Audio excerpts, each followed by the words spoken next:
I'm Eric Boardman. You know, just one of the reasons I love Disneyland is it's a place where things aren't always what they seem to be. It's a place where the unreal can become real, and the real can become unreal. 25 years ago, a brand new form of entertainment opened up right here in the Enchanted Tiki Room. It was a new way of bringing inanimate objects to life, called audio animatronics. Isn't that right, Jose? Si. This is Jose, one of the stars of the Enchanted Tiki Room.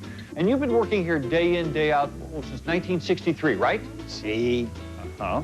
And you were part of the very first audio animatronic show ever, right? Si. Don't you say anything besides see? See my voice behind you. See my voice behind you?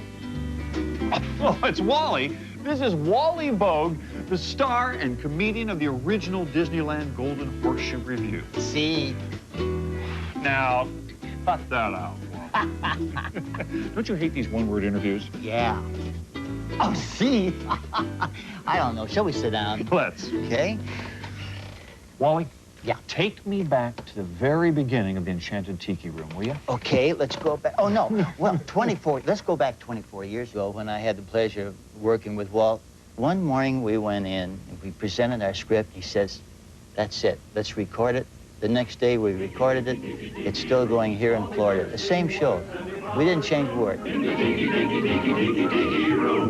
One of Wally's Tiki Room writing partners, Marty Sklar, is now president of Walt Disney Imagineering. Audio animatronics was an idea of Walt's to carry out the animation that he really started in cartoons.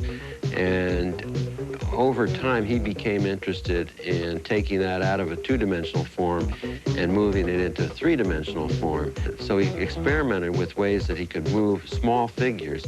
Early on, Walt had Buddy Ebsen come in and do a dance routine for him, and he photographed it. Then he had the engineers try to duplicate the dance with a small figure that was manipulated by cams and wires.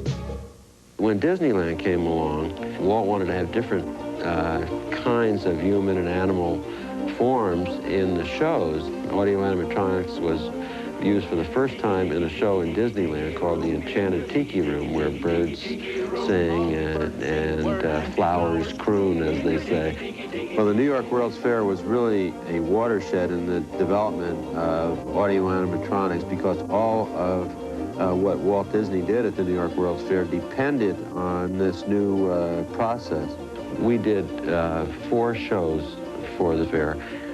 Great Moments with Mr. Lincoln, which later became the Hall of Presidents at the Magic Kingdom at Walt Disney World, and a show called The Carousel of Progress that we did for General Electric that played after the World's Fair, played for 5 years in Disneyland, and then another 10 years in Walt Disney World, and is just closed as the longest running show in the history of the theater.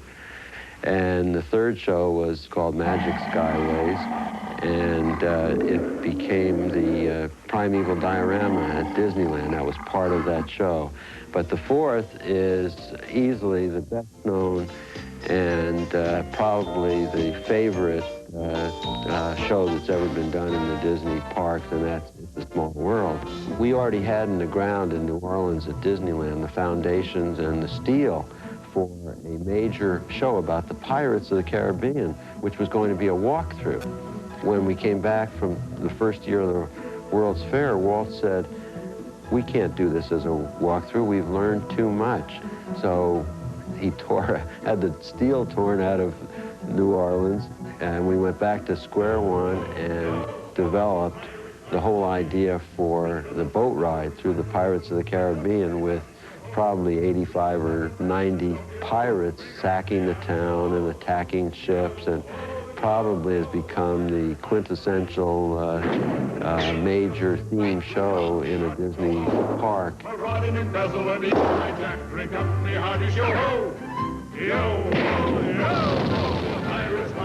Over time, we have continued to develop these figures, always trying to achieve more lifelike animation to a point where the American Adventure became the epitome of that kind of animation. Thomas, it is difficult to make 13 clocks chime at the same time, but we must carefully justify this separation. Dr. Franklin, while you slept soundly through the meeting this afternoon, we did manage to justify separation. The Boundman Barons will play now in the good old key of G. Zeke and Zeb and Ted and Fred and Byron named Tennessee. Zeke's twanging on banjo and a tapping with his feet. A banging on the dish pine with a real old country beat. I met up with two of the wizards who helped program these amazing figures. Now, how do you make them move? Well, it's all done on this computer system here, and it's analog and digital control, where you simply turn a knob like this here, and the computer records it immediately. And just by pushing a button, it'll play it back. Eric, why don't you give it a try here? Oh, great.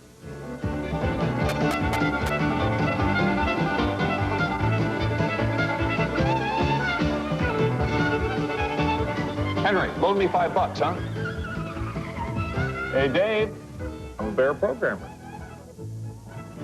Yeah. And Eric, you obviously are the guy who makes Dave move, right? In some ways, I guess that's true. I try to supply the technical support that Dave needs while he's programming the show. Things have gotten much smaller since we began, but took a room full of equipment in Tiki and many cabinets is now done on a single panel for this show and for some of the new shows that we're doing. This is state-of-the-art now. What was it like 25 years ago? In the very beginning, like the Tiki show, it started off with a whole different system where it's all audio tones. From there, it moved on to like Mr. Lincoln, where we actually had a programmer sit in a harness and try and move that around. And then to Pirates of the Caribbean, where it was all done on cams, where you had these little records, you had to actually cut them out to form a shape and then play that back in order to get the right motion.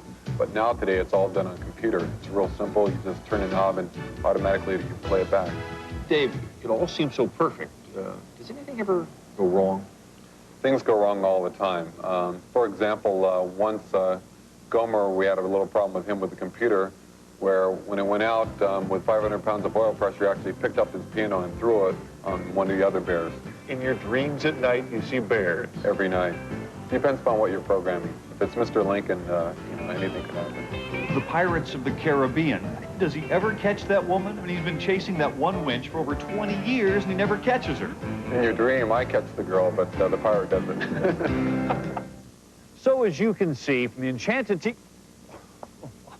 I guess I better get off. Sorry, Henry. The show's about to start. So as you can see, from the Enchanted Tiki Room to Star Tours, 25 years of hard work by Walt Disney Imagineers has made the world of audio animatronics nothing short of miraculous. Next.